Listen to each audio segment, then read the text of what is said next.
17 декабря около 13 часов 15 минут напротив дома номер 15, расположенного на улице Мира города Воткинска, 24-летний водитель автомобиля Chevrolet Lanos совершил наезд на пешехода, 7-летнюю девочку, которая перебегала проезжую часть по нерегулируемому пешеходному переходу.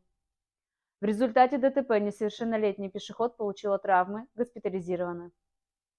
Госавтоинспекция Удмуртии напоминает: всем пешеходам и прежде всего юным участникам дорожного движения необходимо помнить, что недостаточная внимательность, неосторожность, проявление недисциплинированности, а иногда несколько неверно сделанных шагов могут стать причиной непоправимой беды. Уважаемые водители, приближаясь к нерегулируемому пешеходному переходу, заблаговременно снижайте скорость. Помните, что вы обязаны уступить дорогу пешеходам, переходящим проезжую часть или вступившим на нее для осуществления перехода.